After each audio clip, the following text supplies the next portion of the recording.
Hi friends! Today I thought I would do something a little bit different, so come with me to this year's Final Fantasy XIV North American Fanfest in Las Vegas. Everything started back in March when we won a slot to purchase tickets via the ticket lottery. Not only was this our very first Fanfest, it was also our first time actually in Las Vegas. It was also very funny to see ads for the game around the city. Every attendee was given this goodie bag at registration. In addition to the little merch inside, everybody had the chance to randomly win a ticket to meet some of the cool people involved with the game. Unfortunately, nobody in my group got lucky enough to win one.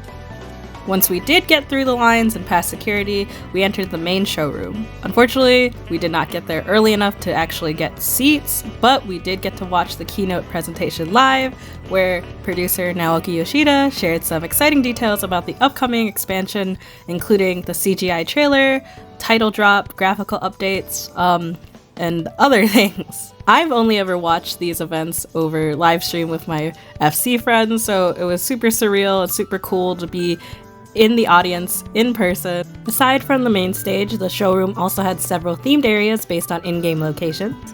Within the Fanfest app, you could earn digital badges by participating in games and photo ops that were specific to the area. Also scattered around the floor, there were quest markers where actors dressed as cleaners would give you a quest in character, which was incredible and really fun. I thought it was a really neat way to get Fanfest attendees to interact with the space. Quests ranged from taking a photo of yourself holding the moon, to finding hidden objects, to dancing on the dance floor. After reaching a certain amount of digital badges, you could redeem them for a prize at the redemption table, which turned out to be a neat little poster and a sticker of one of 3 characters. And if you did need a break from the action, you could take a look at the Razathan Bazaar stalls where the entries of the fan art and screenshot contests were displayed. And of course, there was official merch that was up for pre-order on display to further entice you into spending your hard-earned gil. In terms of activities outside of the main hall, there was the battle challenge where you could attempt to beat a upcoming trial before it's added to the game. Unfortunately, this is where some issues began for my group. First of all, we made reservations in the app and tried to physically get in line for it, but as you can see, the crowds after the keynote were incredibly overwhelming. Maybe it's because we tried at the beginning of the first day, but the lines were not fully formed and nobody knew where to go and it was super unorganized. Everyone was confused, so amongst the chaos, my friends just opted to leave and we got lunch outside of the venue and decided to try the next day. Spoiler alert, we did not end up getting to do the trial. We decided that we would just experience it with the rest of our friends once it's added to the game. But we did end up getting some merch on day 2 when the line and the hall were slow and pretty empty.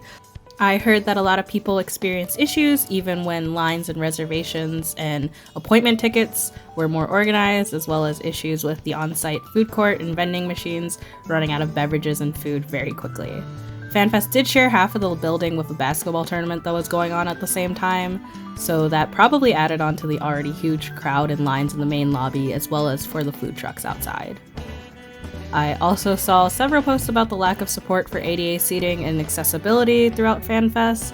I personally cannot speak on this as I'm not qualified to and nobody with me needed accommodations, so I didn't experience it firsthand. But I really hope crowd control is improved and the space is more accommodating for every single fan at future events because it's really important.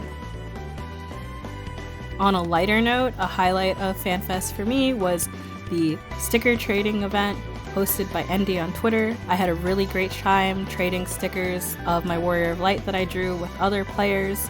It was so nice to meet so many people, make new friends, run into old ones, and get so many unique little stickers. Thank you so much to everyone who traded with me. Honorable mention to the Pusheen sponsored Quiet Room with themed art of Pusheen running around in 14 attire. I'm actually not normally a Pusheen fan, but come on, look at him. He looks so cute. We also had a great time watching the cosplay showcase. Everyone looked so cool and it was really inspirational to see such love for the game on display. To close out both days, there were 2 concerts. Day 1 treated us to a piano concert by the super talented Keiko featuring Amanda Aiken, and Day 2 ended with a rock concert by the Primals. We were kindly asked not to take any photos or videos of these, but know that there was a lot of crying and screaming in that room on both nights. Also, this technically wasn't a part of Fanfest, but we were lucky to to go to the Eorzean Symphony the very next day, which made us all cry even more, and it was a great way to wrap up our nerdy little weekend. Despite the event's issues, my friends and I managed to roll with the punches and had a great time at our first FanFest. This game has really become a huge part of my life over the last couple of years and has allowed me to meet some of my closest friends, so it's really special to me.